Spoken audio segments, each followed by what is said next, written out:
মাৰিছে নে থিয় হৈ আছে? থিয় হৈ আছে। ৰাতিপুৱা কেইটা বজাত আহিছে?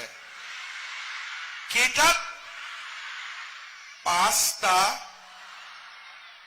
কোনে কোনে ৰাতিপুৱা 5টাত আহিছে হাত দাঙকচোন। 5টাত আহিছে।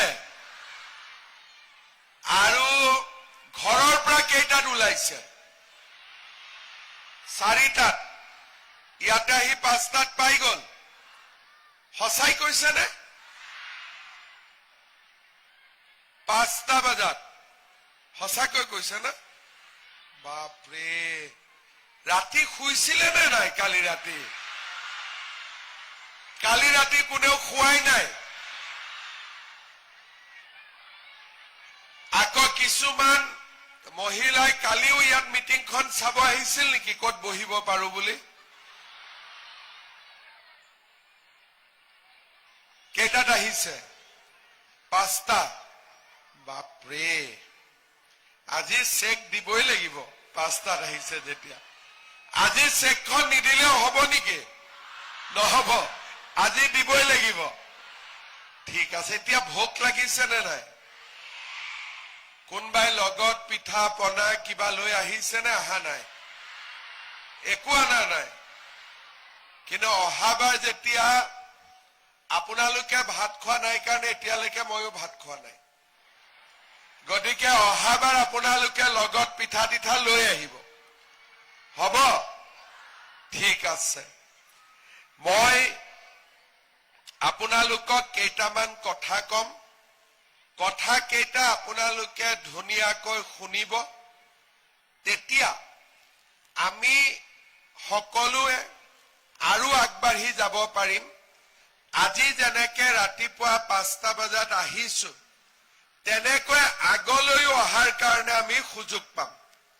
মই কথা কেইটা কম, আপোনালোকে ধুনীয়াকৈ শুনিব আৰু কেনেকৈ আমি সকলো আগবাঢ়ি যাব পাৰো তাৰ বিষয়ে মই আপোনালোকক বুজাই দিম।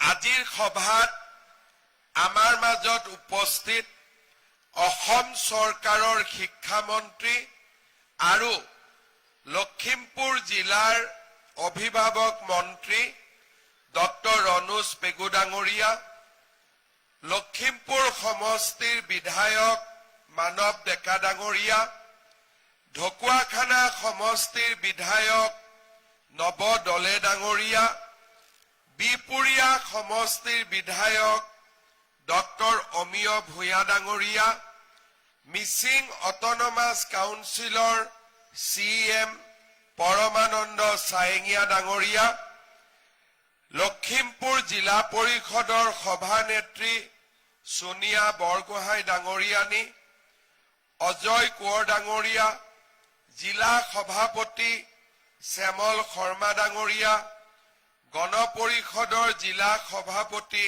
দীপক বৰদলৈ ডাঙৰীয়া, সমীৰণ কোঁৱৰ ডাঙৰীয়া, যুৱ নেতা ঋষিৰাজ হাজৰিকা ডাঙৰীয়া, দেৱানন্দ হাজৰিকা ডাঙৰীয়া, জিলা আয়ুক্তকে আদি কৰি মঞ্চত উপবিষ্ট বিশিষ্ট ব্যক্তিসকল, সভাত উপস্থিত আই মাতৃসকল আৰু সুধীবৃন্দ, আজিলৈকে আমি মুখ্যমন্ত্ৰীৰ মহিলা উদ্যমিতা অভিযানৰ ৯৪টা সমষ্টিত পুঁজি বিতৰণ কৰিবলৈ সক্ষম হৈছো। ৰঙানদী সমষ্টিৰ মিটিংখন হৈছে ৯৪ নম্বৰ।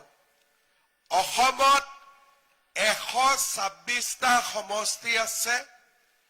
এই মিটিংখনৰ পিছতো আমি আৰু ৩০খন বা ৩০টা সমষ্টিত উদ্যমিতা অভিযানৰ পুঁজি বিতৰণ কৰিব লাগিব। ৰঙানদী সমষ্টিত ২৫,৭৫৫ গৰাকী আই মাতৃয়ে আজি উদ্যমিতা অভিযানৰ পুঁজি লাভ কৰিব। ৰাতিপুৱা মই শিৱসাগৰ জিলাৰ ডিমৌ সমষ্টিত আছিলো। তাতো আজি 31,000 আই মাতৃয়ে এই আঁচনিৰ সুবিধা লাভ কৰিছে। অৰ্থাৎ আমাৰ বৰ্তমানলৈকে অসমত 23,44,412 গৰাকী মহিলাই এই আঁচনিৰ সুবিধা লাভ কৰিলে। এই আঁচনিখনৰ আটাইতকৈ ডাঙৰ গুৰুত্বটো ক'ত? আপোনালোকে চাওক, আজি চৰকাৰে ৰঙা নদীত 25,000 হিতাধিকাৰীক নিমন্ত্ৰণ কৰিছে। ইয়াত এগৰাকীও পুৰুষ নাই। আমাৰ পাৰ্টিৰ 2-এজন কাৰ্যকৰ্তাক বাদ দিলে, সাংবাদিকসকলক যদি আমি বাদ দিওঁ, ইয়াত কেৱল মাত্ৰ মহিলা। 25,000 মহিলাক 10,000কৈ টকা দিলে চৰকাৰে কিমান টকা খৰচ কৰিব লাগিব? 25 কোটি টকা। আজি মহিলাৰ বেংক একাউণ্টত 25 কোটি টকা সোমাব, পুৰুষৰ 1 টকাৰো ভাগ নাই, সব মহিলা।